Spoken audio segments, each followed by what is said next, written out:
Oscar Bevis, IFL TV, proudly sponsored by Everlast. Delighted to be joined here in San Diego, California by Mauricio Lara. Mauricio, it's been about a year. How are you, brother? Hola, mucho gusto. Mira, de nuevo contigo. Me da alegría saber que estás aquí en esta pelea, muy importante para mí, ya que es mi debut. Y bueno, vengo a dar una gran pelea, a dar guerra. Hi, it's a pleasure to be here once again with you, and I'm happy that you're here as well for this fight, which is my debut here, and I'm very happy and ready to give a great fight. So you're looking forward to seeing you step in the ring this week, but I do want to take it back to last time we saw you in the ring and that unfortunate ending in Leeds.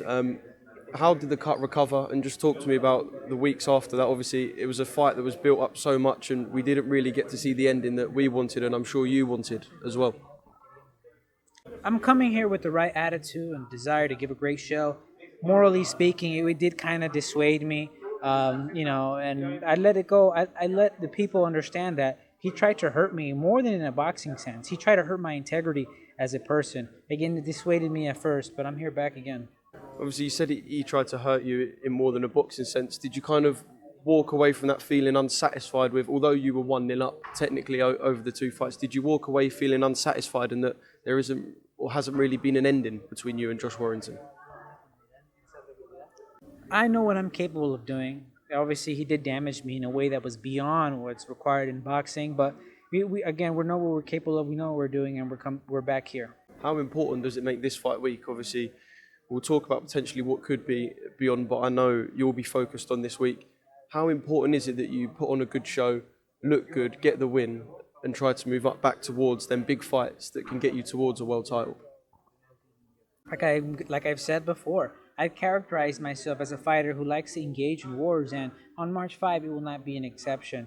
And so I'm looking for these bigger opportunities for El Bronco Lara, and I think that in 2022, I'm going to be a world champion. You've got Emilio Sanchez in the other corner. Just tell us and the UK fans what you know about him, because we're not too familiar with him. Obviously, we know you very well, of course. But what do you know about your opponent on Saturday night? We know that he's 19-1, and any boxer who steps in the ring with El Bronco Lara is the kind that has a lot of courage and will. This time is not the exception, and I plan to win, and to give a great show. We know that he's the kind of fighter that likes to engage and get into the wars, and that's the kind of style that I like, and I'm going to take advantage of that to give a great show. That sounds perfect. It sounds like we're going to get a war. It sounds like we're going to get the fight we want. Just going back to that cut, did it ever sort of cross your mind that you may have to change your style? I mean, we love the exciting Bronco style. Did it cross your mind that you might perhaps have to alter your style at all because of, the way the last fight ended? Yes, of course. If you've seen, I made some changes in my corners. I've made some changes with my team. And I don't want you to see the same Bronco Lara. It's going to be different, but it's going to be the same kind of courage and strength, the way I've characterized myself. And I'm going to make sure that I give a great show. And if you are to give a great show, obviously the champions at your weight are fighting on the zone. Some of them are with Eddie Hearn. We know you in the UK. Does it make sense to see Mauricio Lara return to the UK and potentially get what he deserves? Of course, I feel that title belongs to me, and I'm coming for him. I want that belt at my house, and as I repeat, this rivalry has become personal. This has nothing to do with sports. It's beyond that. It's personal. Well, providing Josh Warrington wins, I can imagine the trilogy will be talked about. But does he come through Kiko Martinez? We saw Kiko with a fantastic win over Kid Galahad. Does Josh win that belt and become a two-time world champion? He doesn't do that well when he's out of town. And I think that it's going to be very difficult for him with Kiko Martinez. However, I hope he wins because that belt belongs to me.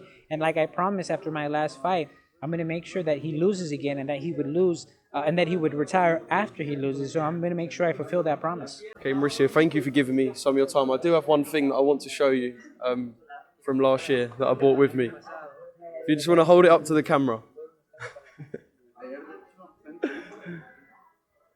I said I would bring it, so I thought I had to bring it and show you.